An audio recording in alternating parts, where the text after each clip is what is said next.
Pak Anies, Pak Muhaimin itu tanggal 19, Pak Ganjar, Pak Mahfud tanggal 19, Pak Prabowo dan Pak Gibran itu tanggal 25. Lalu ternyata berita acara penerimaan pendaftaran itu dibuat pada tanggal 27, tidak sesuai dengan kejadian yang sebenarnya. Bagaimana menurut ahli tentang itu? Tadi sudah Ali jelaskan bahwa memang perbuatan itu melampaui ya jadwal waktu yang sudah ditetapkan oleh KPU sendiri, yaitu tanggal 19 sampai dengan 25. Hmm. Artinya itu dilakukan di luar jadwal Hmm. pembuatan berita acara penerimaan berkas penerimaan itu. Semestinya pada saat mendaftar kan harusnya sudah diberikan. Kalau mendaftar tanggal 19 semestinya sudah diberikan. Itu kan bicara tentang kelengkapan, bukan bicara keabsahan. Nanti kan proses keabsahannya itu kan ada verifikasi yang mulai dilakukan oleh KPU pada tanggal 28. Jadi ada dua peristiwa hukum di situ. Satu, ketika orang mendaftar kan tentu diberi bukti terima sederhananya bahwa dia sudah mendaftar. Itu mesti diberikan pada saat dia mendaftar itu. Nah semuanya ini kan ada yang mendaftar tanggal 19, dua calon, lalu ada yang mendaftar tanggal 25. Tapi kemudian KPU memberikan berita acara penerimaannya kan tanggal 27. Saya juga heran kenapa pasangan calon kok pada nggak minta gitu ya. Ketika dia sudah, ya sama kita sudah register kan, apa bukti pegangan hukum dia, lalu dia sudah mendaftar. Kalau tiba-tiba KPU bilang berkasnya hilang gimana? Kan si pasangan calon bisa saja nggak punya bukti kan bahwa itu sudah diterima. Ini yang kemudian bagi saya ini pelanggaran terhadap PKPU 19 2023 sendiri. Oke. Dalam berita acara penerimaan pendaftaran itu juga ini bahwa berita acara itu juga disampaikan kepada Bawaslu. Jadi selain kepada parpol-parpol, demikian berita acara ini tanda tangani untuk disampaikan kepada gabungan partai politik dan Bawaslu. Bawaslu ya. Artinya Bawaslu pasti tahu soal ini. Kemudian pertanyaan selanjutnya adalah, jika berita acara penerimaan pendaftaran ini tidak sesuai dengan pada saat kejadian, maka apakah ada keterangan palsu yang dibuat pada saat dalam berita acara ini, dan apakah kemudian Bawaslu juga bisa disebut sebagai pihak yang turut terlibat? Karena tentu secara hukum dia juga bisa bertanggung jawab pada persoalan itu. Kemudian apa pendapat ahli tentang itu? Kalau dikatakan keterangan palsu, saya belum bisa mengatakan itu. Tapi yang jelas adalah proses penerimaan atau terbitnya berita acara itu tidak sesuai dengan peraturan perundang-undangan, dalam hal ini adalah PKPU 19 2023. Jadi tidak terpenuhi aspek formalnya. Kalau orang ADN mengatakan itu cacat formal. Ya. Nah, bagaimana ini Bawaslu ya? Bawaslu kalau saya mengatakan ya, mungkin ya, dia dalam hal ini tidak melaksanakan tugasnya. Belum dikatakan sebagai pihak yang turut serta ya. Karena kalau turut serta pasti kan Bawaslu juga Anda laporkan. Kemudian ahli, ini saya masuk ke berita acara verifikasi dokumen persyaratan. Di dalam berita acara verifikasi dokumen persyaratan itu disebutkan bahwa itu dibuat pada tanggal 28 Oktober. Jadi menerima pendaftaran itu butuh beberapa hari sampai tanggal 27, tapi memverifikasi dokumen cukup 1 hari dari tanggal 27 sampai tanggal 28. Begitu cepat. Kemudian dinyatakan di dalam berita acara tanggal 28 itu, semuanya itu Pak Anies, Pak Muhaimin, Pak Ganjar, Pak Mahfud, termasuk Pak Prabowo dan Pak Gibran. Namun yang lebih detail adalah pada berita acara yang ditujukan kepada Pak Prabowo dan Pak Gibran. Di situ disebutkan Gibran Rakabuming Raka dinyatakan memenuhi syarat.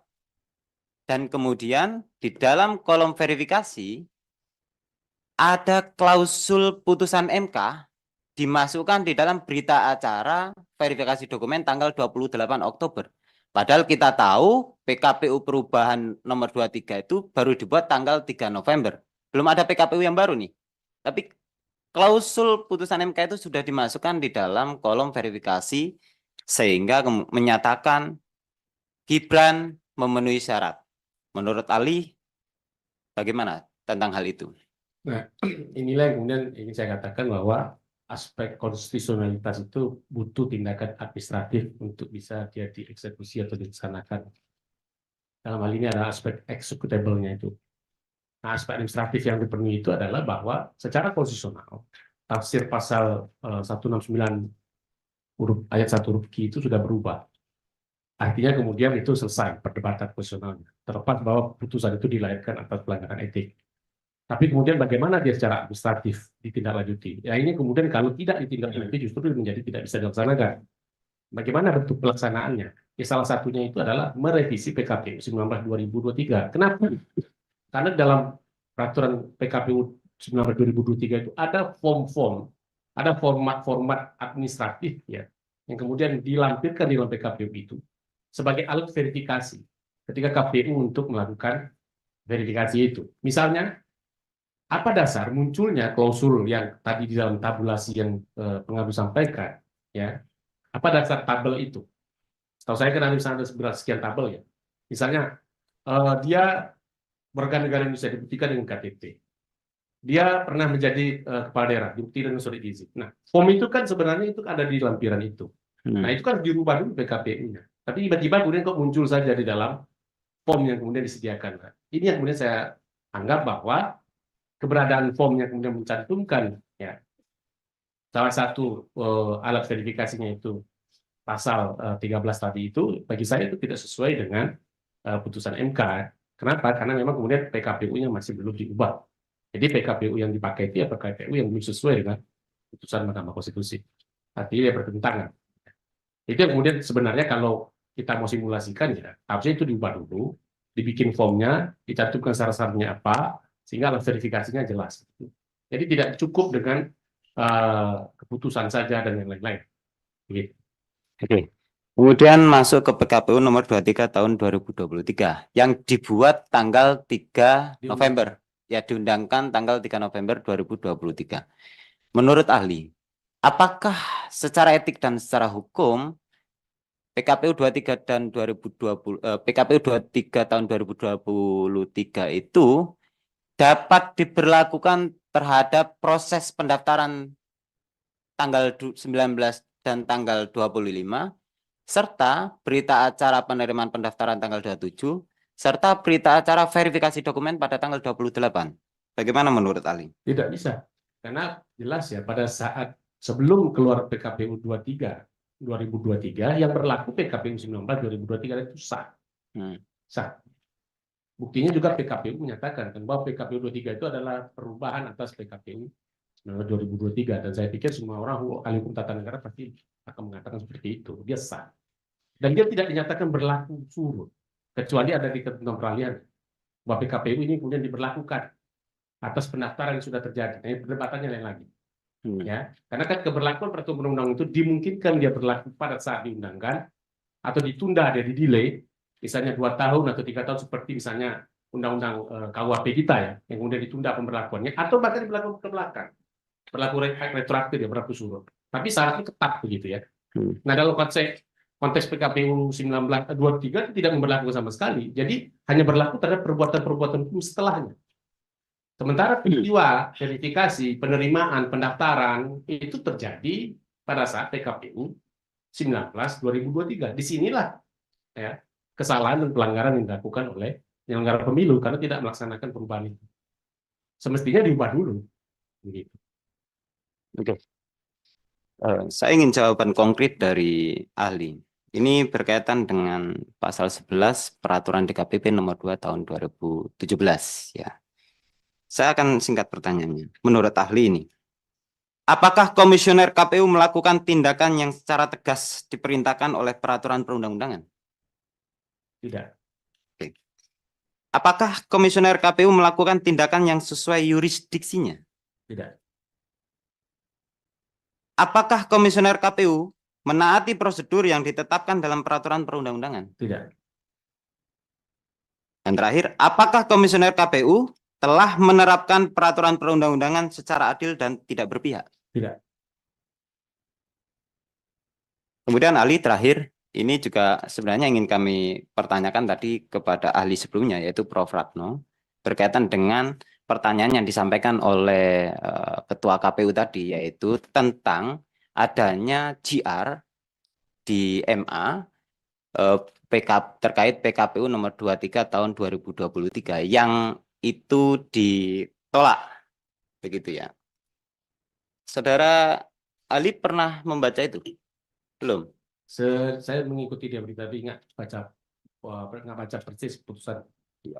Jadi di dalam putusannya dinyatakan bahwa permohonan itu ditolak. Keberatan uji material menolak permohonan, begitu kan? Namun di dalam pertimbangannya, ini saya perlu bacakan kepada ahli dan kepada publik semuanya, karena ini penting. Jadi dalam pertimbangan hakim, hakim menyampaikan bahwa ketentuan dalam Undang-Undang Nomor 48 Tahun 2009 tentang kekuasaan kehakiman serta Undang-Undang Nomor 3 Tahun 2009 tentang perubahan kedua atas Undang-Undang Nomor 14 Tahun 1985 tentang Mahkamah Agung yang mengatur mengenai kewenangan Mahkamah Agung tidak memberi kewenangan kepada Mahkamah Agung untuk menguji putusan Mahkamah Konstitusi, baik materi maupun prosedur atau hukum acara yang diterapkan. Karena sama-sama sebagai lembaga yudisial yang memiliki kedudukan setingkat dan kewenangan yang berbeda. Mahkamah Agung tidak dapat menguji putusan Mahkamah Konstitusi, demikian juga sebaliknya. Menimbang bahwa konsekuensi pelanggaran etik karena adanya konflik kepentingan sebagaimana dipertimbangkan dalam putusan Majelis Kehormatan Mahkamah Konstitusi nomor 2, sejauh ini tidak terdapat ketentuan khusus lex spesialis dalam Undang-Undang Mahkamah Konstitusi. Namun demikian, mengenai hal ini telah terdapat ketentuan umum lex generalis dalam pasal 17 Undang-Undang Nomor 48 Tahun 2009 tentang kekuasaan kehakiman, sehingga sepanjang tidak terdapat peraturan khusus yang mengaturnya, maka ketentuan umum tersebut berlaku bagi semua lingkungan peradilan termasuk lingkungan Mahkamah Konstitusi. Sekarang saya akan bacakan pasal 17. Yang dimaksud itu juga berlaku kepada Mahkamah Konstitusi. Nanti saya minta pendapat ahli tentang ini. Pasal 17 itu bicara begini. Ayat 5 khususnya. Oh, ayat 4 dulu. Ketua majelis, hakim anggota, jaksa, atau panitera wajib mengundurkan diri dari persidangan apabila terikat hubungan keluarga sedarah atau semenda sampai sederajat ketiga, atau hubungan suami atau istri meskipun telah bercerai dengan pihak yang diadili atau advokat. Ayat 5. Seorang hakim atau panitera wajib mengundurkan diri dari persidangan apabila ia mempunyai kepentingan langsung atau tidak langsung dengan perkara yang sedang diperiksa baik atau kehendaknya sendiri maupun atas permintaan pihak yang berperkara. Ayat 6. Ini ayat 6-nya begini bunyinya. Dalam hal terjadi pelanggaran terhadap ketentuan sebagaimana dimaksud pada ayat 5, putusan dinyatakan tidak sah dan terhadap hakim atau panitera yang bersangkutan dikenakan sanksi administratif atau dipidana sesuai dengan ketentuan perundang-undangan yang berlaku. Kita tahu putusan MK itu menyatakan adanya pelanggaran berat etik kepada Bapak Anwar Usman selaku Ketua MK. Kan begitu, karena ada kepentingan keluarga. Menurut ahli, dari apa yang saya sampaikan barusan itu, apa pendapat ahli tentang ini? Apakah seharusnya itu dianggap sah putusan MK atau tersalah? Bagaimana pendapat ahli tentang itu? Saudara ahli bisa menjawab, bisa tidak, karena tidak berkait langsung dengan perkara pengaduan pelanggaran etik oleh ketua dan anggota KPU. Silakan. Ya, terduga pelanggaran itu sudah ada Mohon izin putusan majelis. MK. Mohon izin. Mohon maaf, supaya nanti saudara ahli tidak terperosok pada jawaban yang tidak strategis. Sekiranya diperkenankan saudara pengadu membaca amar putusnya. Saudara teradu, nanti diberi kesempatan ya. Sekarang Bukan, ya. beliau diminta membaca pertimbangan paragraf berikutnya supaya kemudian tidak Baik, ya, silakan. Ya. Baik, perkara ini kan posisi ahli adalah bahwa KPU melanggar perintah dari Mahkamah Konstitusi karena tidak menindaklanjuti dengan merevisi PKPU. bahwa terbitnya PKPU 23/2023 sah secara hukum. Ya, karena itu sudah dilakukan melalui mekanisme konsultasi maupun juga mekanisme harmonisasi di Kementerian Hukum dan HAM dan sudah diuji di Mahkamah Agung. Jadi terhadap itu ahli tidak memberikan pendapat bahwa itu bertentangan atau tidak dengan etik. Tapi yang ahli fokuskan adalah 3 peristiwa hukum yang kemudian dilakukan oleh teradu, yaitu mengeluarkan surat edaran, kemudian menerima di tanggal 27, lalu kemudian merevisi PKPU yang kemudian bagi ahli itu belum sempurna karena materi muatannya belum sepenuhnya melaksanakan perintah putusan Mahkamah Konstitusi, termasuk juga menyatakan verifikasi administratif itu memenuhi syarat pasal 4 tanggal 28 dengan masih menggunakan PKPU 19/2023. Jadi ahli tidak pada posisi yang kemudian mempertentangkan PKPU proses ya pembentukan PKPU 23/2023. Demikian. Kalau yang putusan etik MK saya pikir itu sudah tuntas ya, dan posisi ahli memang putusan MK harus tetap kita hormati. Nah, sekarang bagaimana dia ditindaklanjuti? Yang ini yang kemudian bagi ahli bermasalah. Demikian. Oke, terima kasih. Silakan ahli. dilanjutkan. Masih ada pertanyaan? Cukup yang mulia. Terima Terima kasih. kasih. Kemudian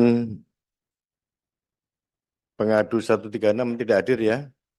Tidak hadir. Saya persilakan pengadu untuk perkara 137 untuk memberikan pertanyaan. Kalau ada, kalau tidak ada nggak usah dipaksa-paksakan. Terima kasih Bapak Ketua. Ya, Ya, saya mulai langsung melalui majelis menyambut dari yang terhormat anggota DKPP Bapak J. Kristiadi, ahli. Immanuel Kant itu pernah bilang, in the law of man is guilty when he violates the rights of others. In ethics, kata Immanuel Kant, ya, he is guilty if he only thinks of doing so. Jadi kalau kita cermati Immanuel Kant ini, ya seperti tadi Pak Kristiadi mengabstraksi karena ini ahli bukannya saksi fakta ya. Kita agak omong soal etika. Dalam hukum, kata Immanuel Kant, seseorang dinyatakan bersalah kalau dia melanggar hak orang lain. Tapi kalau dalam etik, berpikir aja melakukannya untuk melanggar itu nggak boleh. Berpikir aja teradu ini nggak boleh. Ya. Nah, oleh karena itu pertanyaannya. Sebelumnya teradu selalu bilang bahwa beliau-beliau ini 7 komisioner itu boleh menafsirkan sendiri. Boleh menafsirkan sendiri bahwa yang namanya pasal 22C itu ya setelah dibacakan itu final. Kan begitu. Kalau begitu saya selalu menikmati artikel bukunya ahli ini karena ahli hukum tata negara. Pertanyaannya, ahli tadi bilang yang masalah adalah tindak lanjut dari, ya kan, tindak lanjut. Mohon ahli jelaskan, mengapa di setiap peraturan undang-undang, termasuk peraturan KPU, ada konsideran menimbang? Silakan ahli. Konsideran menimbang sejatinya berisi tentang hal-hal yang bersifat filosofis, yuridis, dan sosiologis. Itu standar. Namun dalam konteks melaksanakan perintah dan ketentuan hukum yang lebih tinggi, apakah putusan pengadilan, ataupun dalam rangka melaksanakan peraturan perundang-undangan yang lebih tinggi, misalnya PKPU dalam rangka melaksanakan undang-undang, atau dalam rangka melaksanakan putusan Mahkamah Konstitusi, yang tadi sudah juga disampaikan, maka konsideran menimbang cukup memuat hal-hal yang bersifat yuridis. Baik. Bahwa dalam rangka melaksanakan putusan MK nomor sekian, maka perlu dilakukan revisi. Ya. Demikian. Terima kasih ahli. Yang kami tanya, jelas dalam konsideran peraturan KPU 23 tahun 2003, konsiderannya bilang bahwa berdasarkan putusan MK 90 perlu dilakukan penyesuaian dan penyempurnaan. Ya. Kalimat hukum perlu penyesuaian dan penyempurnaan berdasarkan pendapat ahli itu maksudnya apa? Sebenarnya kalau dari segi perundang-undangan, kalimatnya cukup perlu melakukan perubahan Baik. atas PKPU nomor sekian. Jadi tidak perlu ada penyesuaian ataupun penyempurnaan. Kenapa? Kalau itu yang digunakan, ahli berpendapat berarti kemarin tidak sempurna. Hmm. Lalu pertanyaannya, yang tidak sempurna yang mana? Kan begitu. Itu kan bukan hal yang kemudian menjadi objek dari.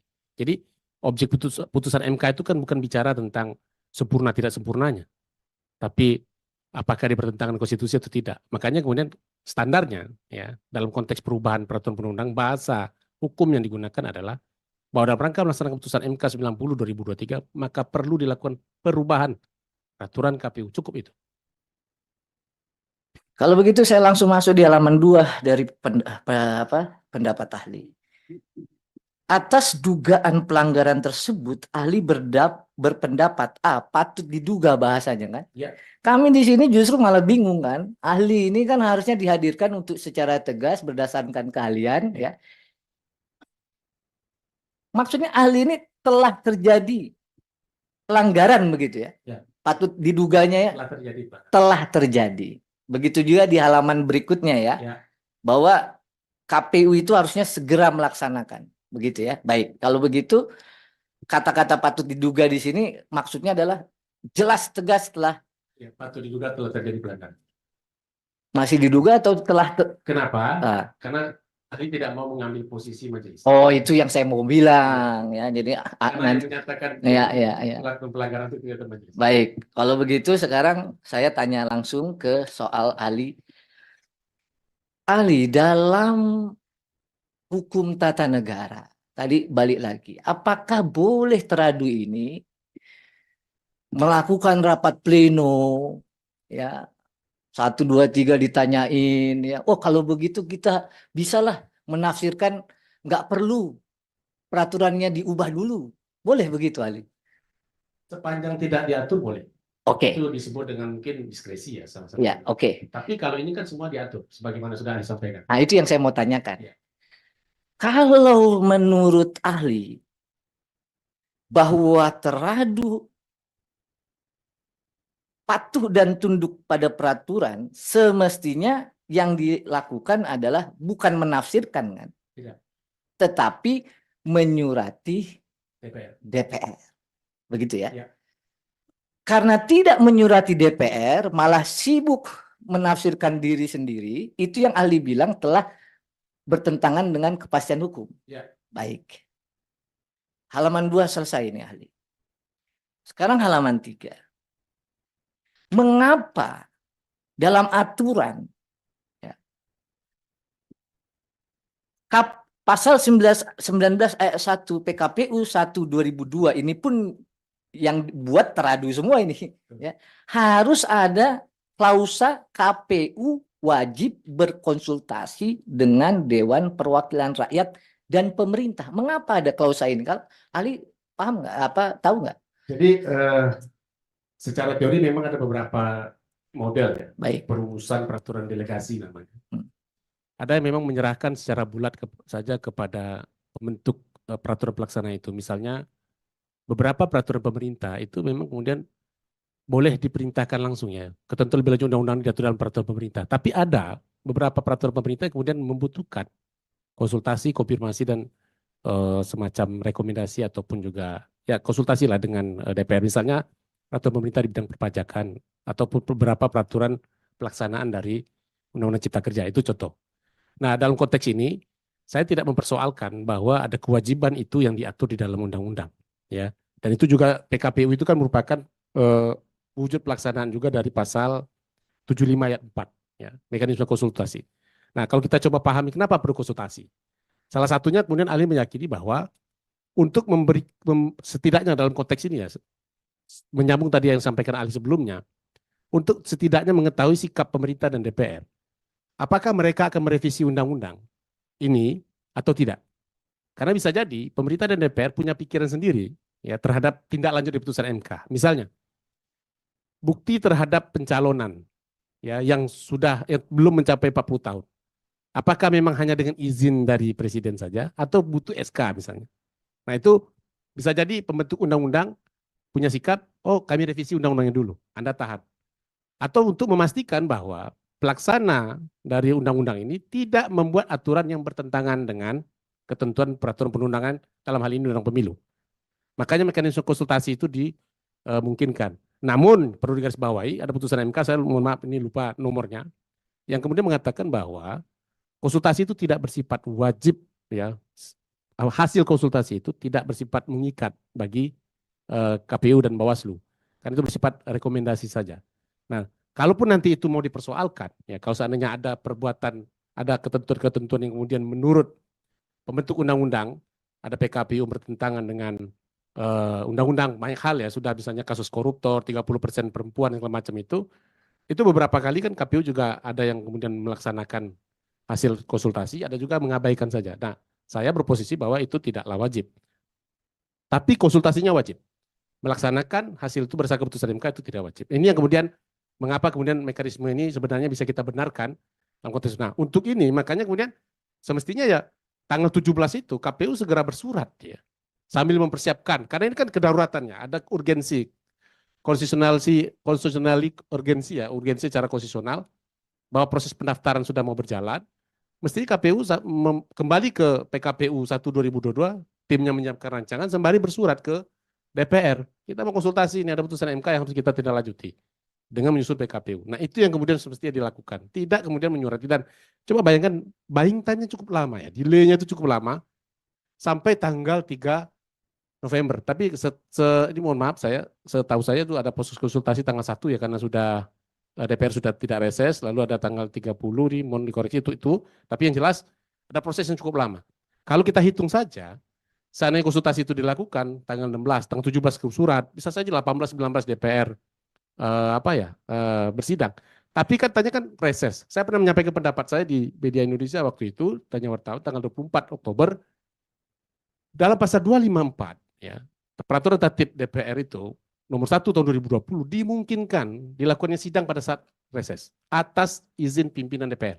Dan itu bisa dilakukan secara luring atau virtual. Artinya tidak ada halangan bagi KPU untuk menyurati. Jadi sebenarnya kita harus berbagi yurisdiksi ya dalam konteks ini. Apa yurisdiksi KPU? KPU segera menyurati DPR. Apa yurisdiksi DPR? Mengagendakan sidang konsultasi atau RDP itu bersama pemerintah. Itu tugasnya DPR. Kalau DPR-nya nggak bergerak, baru mungkin KPU bisa bersikap lagi. Oh ini nggak ada ini, nah mungkin diskresi mungkin bisa dilakukan di situ. Tapi itu nggak dilakukan. Begitu selesai konsultasi, apalagi yurisdiksi berikutnya? Harmonisasi di Kementerian Hukum dan HAM. Sehingga kita bisa lihat, sebenarnya kalau ada pelanggaran-pelanggaran atau kemacetan proses ketatanegaraan, kita bisa lihat itu di mana. Nah justru saya waktu itu dalam komentar saya menyayangkan, KPU tidak melakukan apa yang kemudian menjadi kewajiban dia. Dan ini potensial disengketakan atau diadukan ke DKPP. Dan akhirnya kita ketemu di sidang hari ini.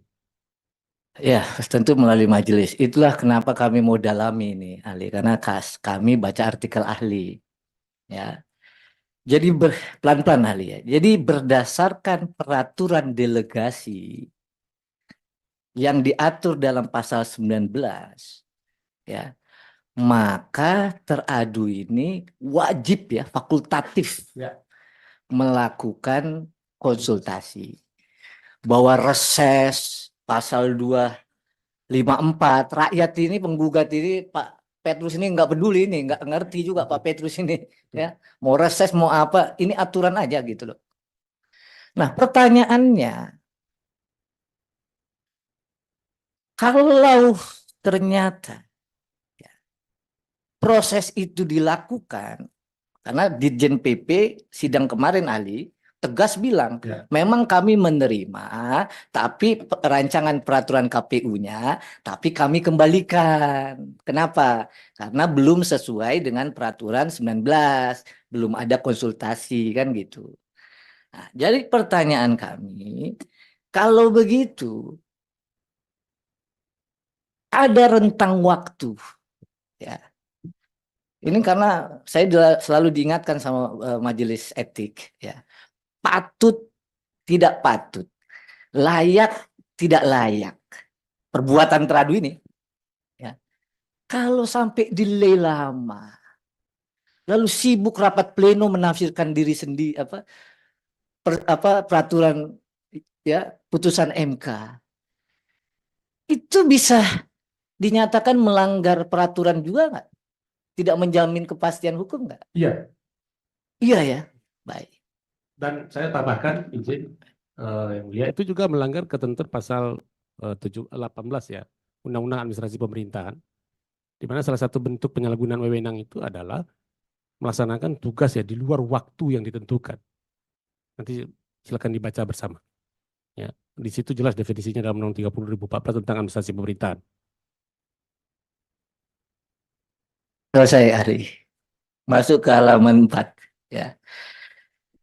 Ahli bilang bahwa ada sebenarnya alasan dan tujuan kenapa peraturan KPU itu harus dibuat, kan begitu.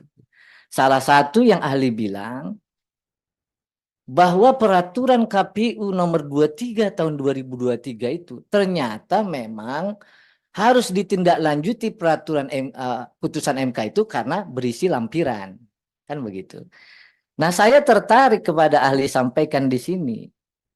Berdasarkan lampiran yang dibuat oleh Teradu, ternyata hanya yang saat itu menjabat, kan begitu. Ya. Itulah kenapa ahli jangan-jangan patut diduga ini peraturan 23 dan lampirannya hanya ditujukan pada Gibran. Ya. Nah, apa dasar teori dan pengetahuan bahwa seharusnya itu juga ya secara lengkap atau secara penuh dalam lampiran itu? Ya, saya coba simulasikan putusan MK itu ya. Baik. Jadi putusan MK itu kan satu, kalau dia belum berusia 40 tahun, maka dia boleh mencalonkan diri apabila dia sedang atau pernah. Berarti kalau sedang, berlakulah untuk Gibran. Tapi kalau pernah, berlakulah bagi orang-orang yang pernah menjadi kepala daerah, menjadi gubernur, menjadi bupati, menjadi wali kota, termasuk pernah menjadi anggota DPR, anggota DPRD, dan anggota DPD. Nah, kalau yang pernah, yang sedang, dalam hal ini kepala daerah yang sedang, itu diatur di dalam PKPU. Ada surat izin dari presiden, permintaan izin dari presiden. Itu bahasanya. Dan itu diatur di dalam PKPU 19/2023. Tapi yang tadi, yang 3 kategori tadi, yang kepala daerah, misalnya saya sebagai kepala daerah, hari ini saya sudah mantan kepala daerah, tapi saya belum 40 tahun, banyak kan? Saya nggak terkomodir dengan PKPU ini. Karena belum ada apa yang harus saya lampirkan. Ya. Karena tidak diatur di dalam PKPU. Makanya kemudian di situ saya katakan kurang cermat. Ya, belum melaksanakan seutuhnya perintah putusan MK itu. Sehingga kemudian ini terkesan terburu-buru, ya sudah, yang penting sudah dicantumkan pasal 13 ayat 1 huruf Q itu sebagaimana ketentuan pasal 1 putusan MK, selesai. Padahal ada ketentuan-ketentuan ataupun borang-borang administratif yang juga harus dilengkapi bagi yang lain. Termasuk juga mantan anggota DPRD, mantan anggota DPR yang umurnya belum 40 tahun. Kalau dia mau mendaftar juga sebagai calon presiden dan wakil presiden, apa syarat yang harus dia lampirkan? Ya kan? Bisa jadi misalnya SK pengangkatan dia sebagai, dan itu nggak dicantumkan di sini. Atau cukup foto di depan DPRD saja, atau foto di depan gedung saja, atau foto pelantikan, misalnya seperti itu. Nah, syarat-syarat administratif ini harus jelas. Itu kuncinya. Jadi administratif itu harus detail dan jelas. Nah, makanya di sini kealpaannya atau kekurang cermatan dalam merumuskan pertanyaan. Sehingga kemudian seolah-olah ini memang ya sudah terakomodir pencalonan Gibran, selesai. Padahal mestinya kan ini erga omnes ya, berlaku bagi semua dan tidak hanya bagi yang akan mencalon pada waktu itu. Itu aja. Ini baru saya cari-cari, ternyata ahli inilah yang menerangkan. Jadi kalau ada yang berburuk sangka, inilah jawabannya ya. Ya, karena harusnya ada yang sedang, pernah, baik kepala daerah, anggota DPRD. anggota legislatif, DPD, begitu ya.